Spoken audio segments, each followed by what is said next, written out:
Hi guys, in this video, pag-uusapan natin ang Digital National ID sa eGov.ph app. Paano ba kumuha nito?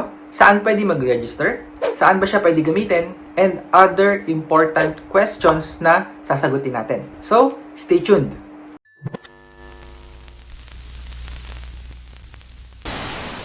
Para saan ba yung Digital National ID? Ito yung digital version ng ID card nyo.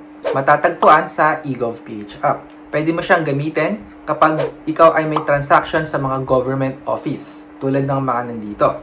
And to other private companies tulad ng GCash, pa-verify using your national ID or digital national ID, remittance, other transaction na kailangan ng valid ID.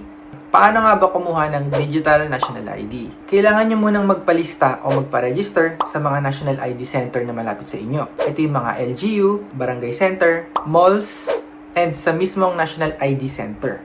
Kailangan mo lang magdala ng valid ID at magsagot ng application form. Let's say, ginawa nyo na nga yung sinabi ko. Nagpa-register kayo sa mga national ID or meron na kayong hawak na national ID card or paper. Ang kailangan nyo gawin ay mag-register naman sa eGov.ph app. Meron akong ginawang tutorial guys dito, pwede nyong panoorin for your digital national ID. Pero ipapakita ko na lang din sa inyo paano mag-register. Alright, simulan na natin. Gamit ang cellphone nyo, pumunta lang sa national-id.gov.ph. Piliin nyo kung ano ang gamit nyong OS. Hanapin ang eGov.ph app. After ma-download, pwede nyo nang buksan. Piliin ang Create New Account. Ilagay ang first name nyo, suffix name kung meron, and your last name or apelido. Ilagay ang email address. Make sure na meron kayong access dito. Click Create New Account. Tapos may isa-send na 6-digit OTP. So, i-check nyo yung email na yon. Tapos, kukunin nyo yung 6-digit at ilalagay natin yan sa eGov.ph app. Kapag hindi nyo mahanap, puntahan nyo lang yung spam folder. Ilagay ang phone number. Ito yung number nyo sa Pilipinas. Kung OFW kayo, pwedeng baguhin yung country code at ilagay dito yung international number. Gumawa ng MPIN code. Ito yung code na kayo lang ang nakakaalam. 6 numbers. Pwede nyo i-pattern sa birthday nyo para hindi makalimutan. Ulitin nyo lang and confirm your MPIN code. Press next. Congratulations, meron ka ng account sa eGov.ph app. Pero after this, kailangan nyo namang i-verify yung account nyo. So, hindi ko na itutuloy guys kasi nga meron akong tutorial I've mentioned earlier. Sundan nyo na lang yan. Kailangan nyo lang isubmit yung valid ID dito for account verification. Sana malinaw yung part na to.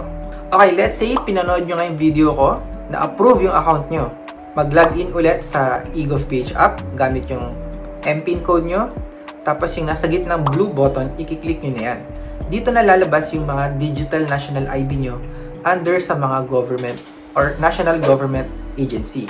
So for example ngayon sa akin, dahil nagpa-register na nga ako ng national ID sa PhilSys, sa Mega Mall, gumawa rin ako ng TIN number ko online under ng orusbr.gov.ph. Lumabas din yung digital TIN ID ko. And for OFW, meron akong OWA records before, kaya lumabas dito yung OWA e-card. Kaso nga lang expired na siya. I will make a video para sa mga OFW kung paano ayusin to. And lastly, nagpa-register ako ng Yakap Clinic sa loob din ng eGov.ph app, kaya lumabas dito yung PhilHealth Digital ID ko. Kung gusto nyo makita yung likod ng Digital National ID nyo, madali lang. I-click nyo yung Enlarge ID. Tapos pindutin or tap nyo yung mismong ID para umikot. Makikita nyo yung likod nito and yung QR code. Pero take note guys, hindi lahat ng Digital ID merong likod. For example, itong PhilHealth and OWA e-card, walang likuran yan. Kahit pindutin nyo ilang beses, QR code lang ang meron dito. Pero yung TIN ID, merong likod yan. Sa eGov.ph app nyo nga. Dito nyo makikita yung lahat ng digital ID na available. Marami pang pwedeng lumabas dyan. Pwedeng NBI, driver's license, SSS, Pag-ibig, and so on. So before I end this video, sasagutin ko lang yung mga ibang tanong. Pwede bang i-print ang digital national ID sa eGov? Hindi pwede guys. Ang pwede lang mag-print nito ay yung mismong PSA or PhilSys Center. Paano ba i-download ang digital national ID? Hindi mo na siya pwedeng i-download. Ang pwede mo lang gawin ay screenshot yung front and back kung merong likod and then save it as PDF. Ginawan ko ng tutorial yan kung gusto nyo. At least meron kayong copy ng digital ID nyo kung hindi nyo na ma-open yung eGov.ph app nyo. Bakit hindi lumalabas yung digital national ID ko or yung mga ibang digital ID na meron naman akong record. So for example, meron na kayong OWA ID before, PhilHealth number, TIN number, and NBI record.